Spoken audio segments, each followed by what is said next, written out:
I'm Mr. Ringarding, I'll make your heart bells sing. Please don't make me laugh, just take my autograph.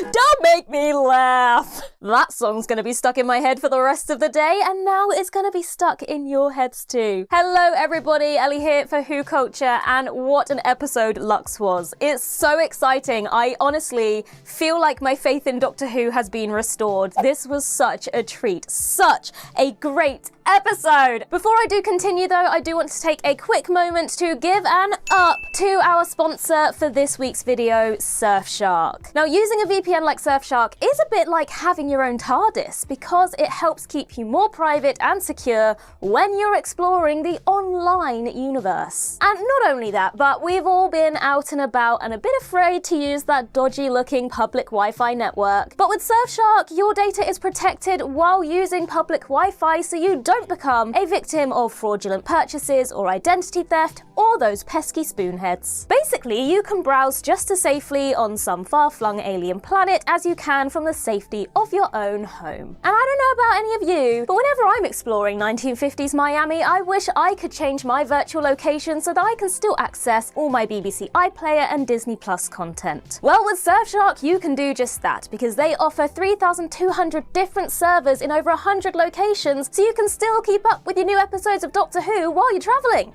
I mean, what more do you need in life? Surfshark also offers 24/7 customer support and a 30-day money-back guarantee. And why not check out Surfshark Alert too, which is a breach detection system that notifies you of personal data leaks. So click the link in the description or use the code WhoCulture at the checkout to get 4 extra months of Surfshark VPN. Thank you again so much to Surfshark for sponsoring this video, and now let's get into the ups and downs for Lux.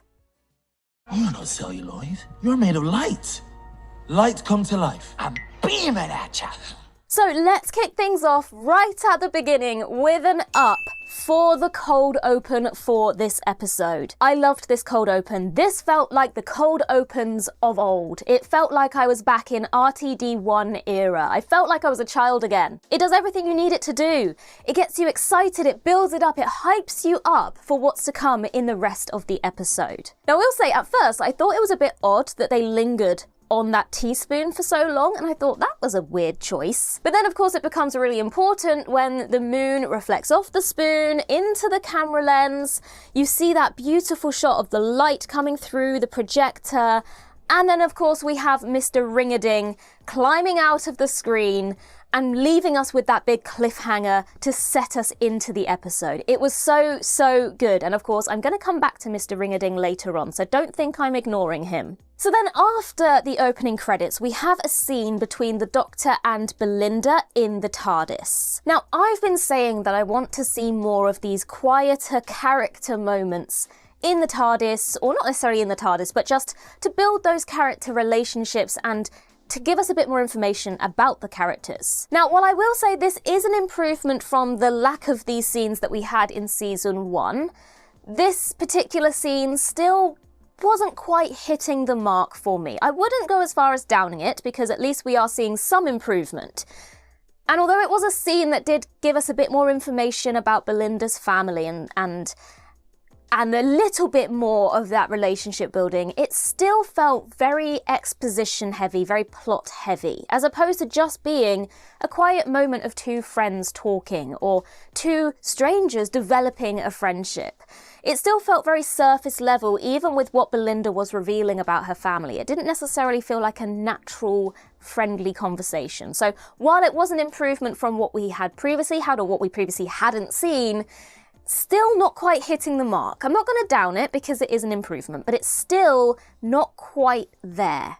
Also, while we're on the topic of this scene in the Tardis, I find myself asking the question once again of why the Doctor isn't just landing the Tardis a day before the date he's trying to land on, rather than all of this effort to land in 50s Miami to then get a tow rope to pull himself to that date.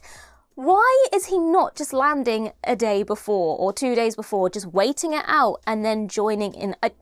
Someone explain this to me, because it's the same question we asked when it comes to Amy and Rory being trapped in the past and why the Doctor couldn't just go to a different city or a few weeks later. That there surely must be an answer. Those writers aren't that silly to not have thought about this. So why are all of us fans pointing this major plot hole out? There's got to be an answer. Someone help me out here.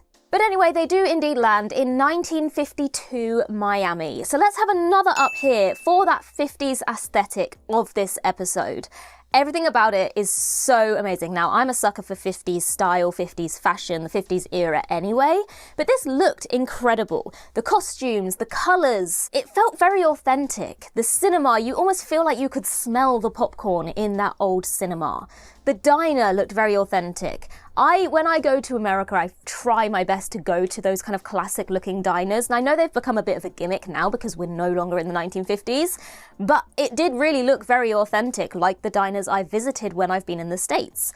So I really, really loved that. We had the old music, the old movies, we had the cars parked outside. And I must say, this is the best Doctor Companion style that we've seen so far. Those outfits looked incredible. Belinda in that dress, oh, yes! I'm afraid this does bring me to my first down for this episode. Now, I was ready to give an up to the fact that Belinda was still reluctant. She wasn't drawn in by the adventure, by the investigating. She was like, right, it's done, we can go now. We can go now, right? Come on, let's get back in the TARDIS. We can go now, you can take me home.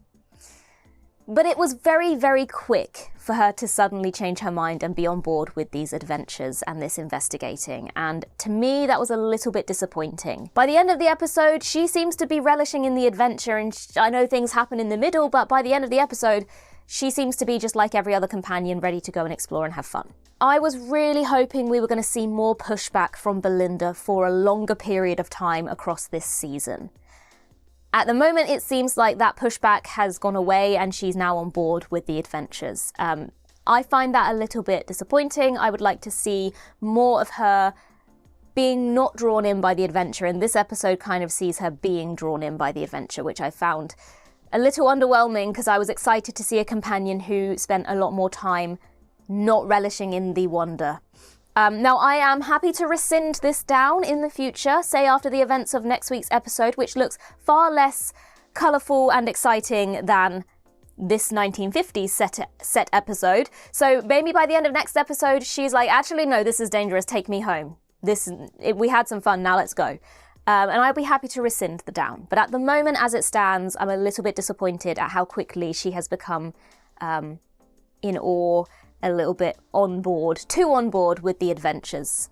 Now, something I will say about this particular episode is I think the way they handled the issues of segregation and race issues in the 1950s, they handled it very, very well, in my opinion. I like that the Doctor's attitude towards this in the episode was just to kind of smile it off and not let it stop him being who he is. And he kind of acknowledges the fact that it's only a matter of time before this issue is going to be resolved anyway. So let's not let this distract from what we're here to do, and let's keep being us. I think what really worked as well is the juxtaposition we saw between the way that Tommy Lee's mother reacted towards them in the real world, and then later on, how they were treated by her in the fictional world, and how that was the way that they almost could tell that this was the fictional world, because they'd actually been treated much nicer by her in the real world. So I think that was handled very well. And I think obviously it was very important that it was addressed in this episode set in 1950s Miami, particularly now that we have a Doctor who is affected by these issues. So it would have been weird for it not to have been addressed, but I also appreciate that while it was spoken about and addressed, it didn't become the focus of the story, it didn't detract from the story, it kind of aided the story in a way. So I think that it was handled very, very well. So then the diner worker is telling them about the cinema and how the movies play throughout the night to an empty house. There is no audience. And of course they then want to go and explore the haunted cinema. I do have to say, I won't down it, but that diner worker's American accent was not good. It was a little distracting. I'm sorry to the actor, I'm sure you're lovely. The accent was not so great. So they head to the haunted cinema, and it is time, my friends. They meet. My Artron up for this episode, let me just get that. They meet Mr. Ringarding. Oh my goodness. First of all, as I said at the beginning, that Mr. Ringarding song, that jingle, gonna be stuck in my head forevermore. But also, Mr. Ringarding as a character, he's just amazing. He's brilliant. There is very little I can say about this character in the negative. The creativity of it, the animation, the voice work by Alan Cummings, everything about him is so great. He's a comical character. He's a very menacing character. I love the way that his expressions change. I love the sound effects that go alongside him. I love the fact that he has his own soundtrack, the way it changes with the emotions of the scene. Everything about this character is so good, and he's such a unique character for Doctor Who. We have not seen anything like this in Doctor Who before, and I think that's why I was so excited about this episode, because it's so different. This is what Doctor Who is for me.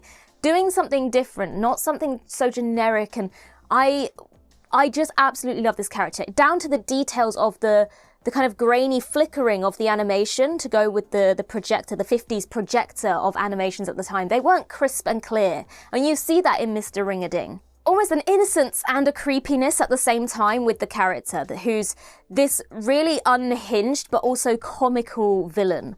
Those are the best kind of villains. You don't quite know what they're going to do next. Every moment is different with the character, and you see that in him. His emotions change throughout the story. From the beginning, where he's crawling out of the screen, which looked amazing, and he's very menacing and scary. Then you've got that moment where he goes very sad. He plucks his teardrop away. He's kind of manipulative. You've got the scene later on where he grows into this 3D terrifying monster who... nightmare fuel, quite honestly. Such a great character. The lines he delivers later on, he's like, I'm a two-dimensional character. I don't have backstory. I might be paraphrasing slightly there, but it's so funny. I think he's a really great Doctor Who villain, and I think he will go down as a very memorable Doctor Who villain. And that's something I feel like we haven't seen really so far in this new era of the show. In terms of the villains, none of them are particularly memorable. But I think Mr. Ringarding could go down as one of them. He's brilliant. And then we have that reveal. Now for me, that is an up. That is indeed an up. For me, this is the moment that I was the most reactive in my viewing experience. I gasped. I genuinely was like, oh my God, I didn't see it coming at all, that Mr. Ringarding was part of the Pantheon of Gods. Now, I tell a lie slightly, because I did have my suspicions when he came out and went, ta-da! Because that was eerily similar to Maestro's entrance in The Devil's Cord. So there was something in my brain that went, But within 2 minutes after that, or a few minutes after that, ta-da, we then had the whole, don't make me laugh. I even didn't see that coming until the Doctor started to twig. And then it was almost seconds before it was like, because it sounds like, ha ha ha ha ha ha ha. I hope you're enjoying my performances in this video. I just thought it was so well done, and I genuinely didn't see it coming. Lux, the god of light. Lux Imperator, the god of light. Now, what I really like about the Pantheon of Gods is that they are the thread of these 2, 3 if you include the 60th seasons. That's what I really love about Doctor Who, that you can have the individual stories that you can watch standalone, but there's also this underlying thread that keeps popping up throughout the season, becomes more important, more relevant, things get added to it. And that's what I love about this. And genuinely, I didn't think this episode necessarily was going to involve the Pantheon. I thought that maybe the finale might, the 2-part finale, but I didn't expect episode 2 to be part of the Pantheon storyline. So I think that worked really, really well. What I will say though, extending that point, is that I do have a down for Lux as a member of the Pantheon, because he didn't necessarily feel massively threatening. Now, this was a similar thing we felt with Maestro, that they are big characters, and I love the characterization of Mr. Ringarding, who has kind of become Lux. I mean, Lux is actually a separate entity who's kind of found himself in the body of this cartoon, which I think is really, really cool. And in terms of the characterization of Mr. Ringarding embodying this god was great. But in terms of like, what is your plan? Once you leave this cinema, what is it you're going to do? It didn't feel very dangerous or threatening. I didn't ever feel like there was impending world domination coming from Lux. It was kind of more about the characterization, which worked really well, but in terms of the grander scheme of things, what was Lux actually trying to do? I never felt the threat or the global domination that I felt from the toy maker or from Sutek. You know, Sutek literally dusted everybody, you know, Thanos style, but I didn't really feel that with, I mean, other than the 15 people, and even with the 15 people, I kind of was like, why? Is that your plan? Is your plan to put everyone inside the film? I just wasn't entirely clear on what the plan of Lux actually was beyond being menacing in his character. So then Mr. Reginald Pie manages to buy the Doctor and Belinda a little bit of time to run away. And Belinda kind of questions, why haven't you run away? He's 2 foot tall. Why haven't you just run? And I'd like to give an up to Reginald Pie and the storyline revolving Reginald Pie, because he is a character that you can really sympathise with. You can understand why he would be helping this villain. And it's not because he's been coerced. It's not because he's been held at gunpoint. It's genuinely because what he can offer him is something he wants. Loss is something that people suffer with every day, and grief. And if you had the opportunity to have someone you love brought back to you in any capacity, no matter what the cost of that was, you would definitely consider it. And for Mr. Pie, he had the opportunity to see his wife again. And so I think he was a really great character with a story that really felt that you could feel sympathetic towards. And then we have this beautiful scene of him dancing with his wife, who's been brought back to life in some way through film by Mr. Ringarding. And I thought this scene was absolutely stunning. The way that she started off in black and white and then slowly fades into colour. You've got that 1950s music. It really felt like a really emotional scene. And this is the kind of scene that I feel we've been missing in these more recent episodes. This scene helps us as the audience feel this emotional connection to the characters, to the story, to understand the motivations of the characters. Now, I still feel like we're lacking that in terms of our main characters, but in terms of Reginald Pie, I think this was a really beneficial scene for his character development. Now, I just hope that we're going to see more of these sorts of moments for Belinda, for the Doctor, because I still feel like they're lacking for those characters. And this is a prime example of what I feel like we could be getting, what we should be seeing. Not just for the secondary characters in each episode, but for our main characters as well. Then Mr. Ringarding does eventually catch up with them, and he decides to immortalise them in film. And we come to another up, the cartoonized Belinda and Doctor scene. This was such a great scene. I love those cartoons. It reminds me of watching Scooby-Doo as a kid.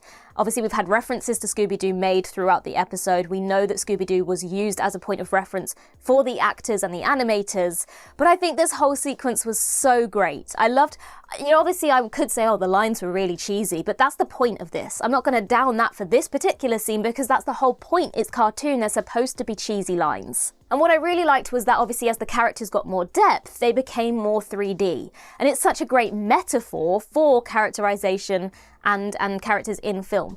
It's slightly ironic because I've obviously been saying that I feel like the characters are lacking that depth and I'm hoping to see more depth. So it's kind of ironic that they're making that point here that characters with more depth are more three-dimensional, when in actual fact these characters are lacking a bit of depth. If we get meta about it, but let's not get meta because we've got that coming up in a second. But I thought overall it was a really interesting concept for the show. Again, something we've not seen in Doctor Who before. I'd have liked to have seen a little bit more of it if I'm being honest, but what we did get I really did enjoy. Then we come to the most theorised about and perhaps controversial plot twist of the show so far. But I really enjoyed it, so taken up for the scene with the Doctor Who fans. Personally, I think the scene was handled really, really well. Now, I saw not the entire scene, but a part of this scene in a trailer at the premiere for episode 1. And I knew immediately from seeing just those few moments that we were shown that this scene could either go down as being a really cringy scene or being a really, really great twist.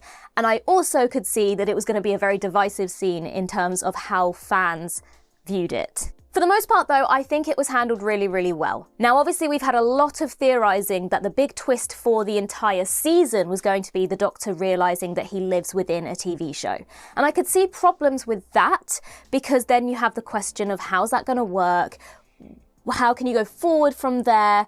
But I think what we got here was the perfect way to address it. And I think it really worked for this particular episode. So I think all those people that were worried that this was going to be the big twist of the entire season can relax a bit, because this one scene in one episode was all we needed, and it worked incredibly well.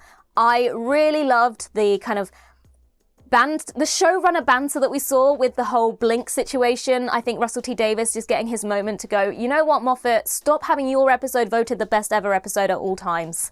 But I thought it was funny. I loved how meta the whole scene was.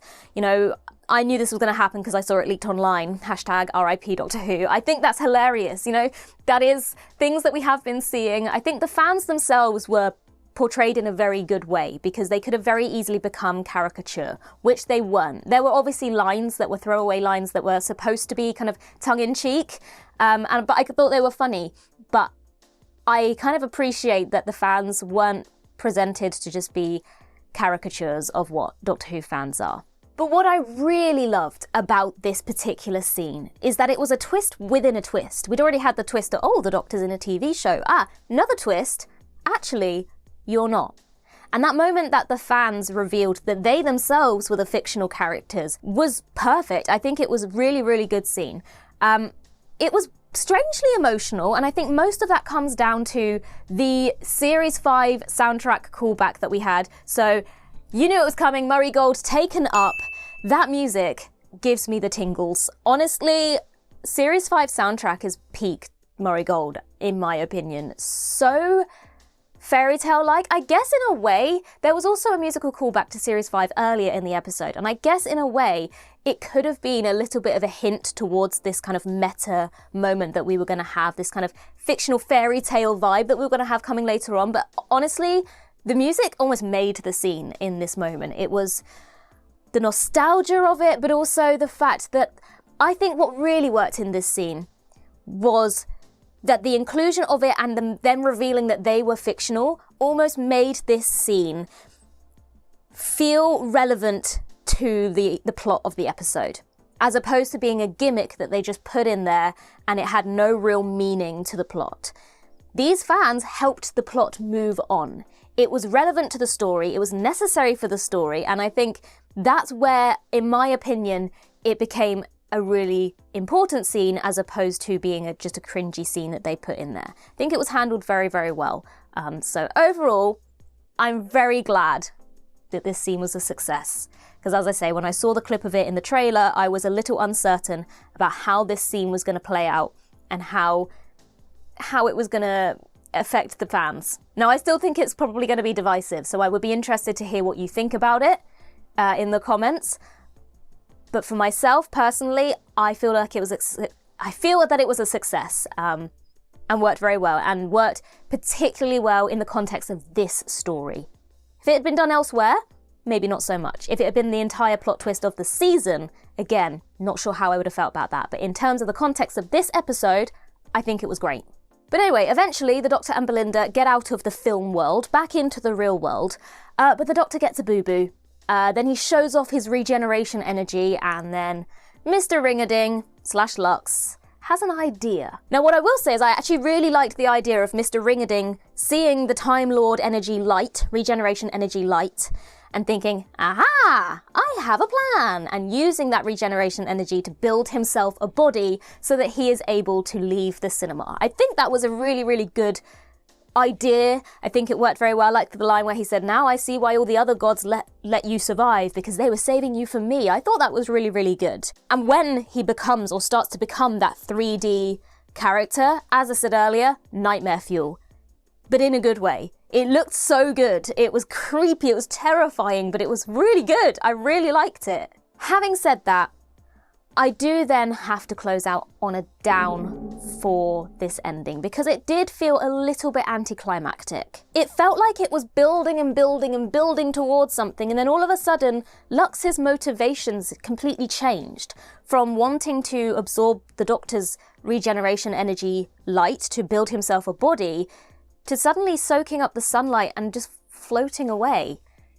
And I was a little bit confused, if I'm honest with you. I felt like there could have been a little bit more of a showdown here. I feel like Belinda kind of found the solution a little bit too easily from a very cryptic clue from the Doctor, who could have just said, oh, why don't you take a look at the time outside or something? I don't know. She figured that out very quickly.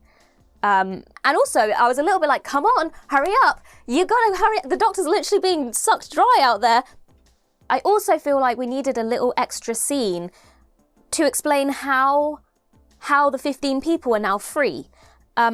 Is it just the case of Lux is gone, so now you're free? I just feel like we needed an extra scene to see those people climbing out of the frames or waking up or something to explain how they're suddenly free. And I guess on that note, it's a similar critique that we've had for most of this era of the show, but it all comes down to the pacing. And while this episode was a massive improvement on many of the episodes we have seen previously, it did still feel like everything needed to slow down a little bit. There were a few moments that I feel could have benefited from just a little bit more exploration. I'd have liked to have seen a little bit more of the cartoon world. I would like to have seen an explanation as to how these 15 people had been set free. I think overall this episode was a success and I really, really enjoyed it. But in terms of the pacing, it's still not quite there. And then, of course, right at the end there, we see Mrs. Flood. I'm not going to lie, I'd forgotten about Mrs. Flood. I was enjoying this episode so much that the Mrs. Flood mystery was kind of out of my brain. And then she popped up and I went, oh yeah, Mrs. Flood. She's in this episode because she's in all the episodes, isn't she? But in terms of like last week, the Mrs. Flood scene was a standout moment for me because the rest of the episode was a little bit underwhelming to me. This week, Mrs. Flood was there, but I haven't got much to say about her scene because it actually didn't stand out amongst the rest of the episode. Which I think is how it should be for some points. If the one tiny scene that's a little bit of a tease for what's to come is the standout, then I feel like that says more about the rest of the episode. Whereas this one, Mrs. Flood was there, it was great. I'd kind of forgotten about her. Because the rest of the episode was so good. Which is great to say. Yay! Overall, this episode was such an improvement on what we've seen so far. I watched the Robot Revolution and I didn't really have much of a reaction to much of what was going on. Watching this episode though, there were moments where I gasped. Multiple times I would say, that's so cool, this is so cool. So I genuinely feel like we are moving forward in a great way in this season. I think this could become one of the greatest episodes of this era of Doctor Who. I think it was fun, it was unique, I think it handled the race issues of the 1950s very, very well. Quite honestly, this episode I think has restored my faith in Doctor Who. It was dwindling slightly, I was a bit underwhelmed by last week's episode, I wasn't massively overwhelmed by season 1 for the most part. This episode has restored my faith somewhat. Now, I think I would need to go back and rewatch maybe Rogue and Boom to be 100% sure, but this episode could be ranked at number 1 of my RTD2 episodes of Doctor Who. Don't hold me on that, I'm going to rewatch Boom and Rogue, but it's definitely in the top 3 with those 2 episodes. But it could quite easily be number 1. I just have to remind myself of those episodes. But overall, I'm so glad that this episode lived up to the expectations that I had going in. I was concerned that I'd raised my hopes a little too high for this episode based on how I'd done the same for previous episodes and been disappointed. This one, I'm so glad to come into this review and be excited about Doctor Who once again because, as I say, it was dwindling a little bit.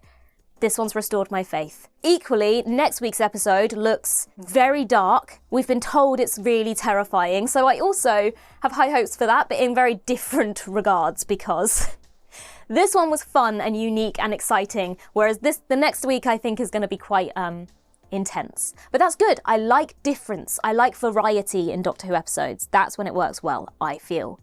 Keep your eyes peeled. We will have a spoiler discussion video coming out in the coming days. We will have the Easter egg video coming too. Oh, I think there's going to be a few of those. And obviously, if you missed all those videos for the Robot Revolution, then do go and check those out as well. In the meantime, I've been Ellie for WhoCulture, and in the words of Riversong herself, goodbye, sweeties.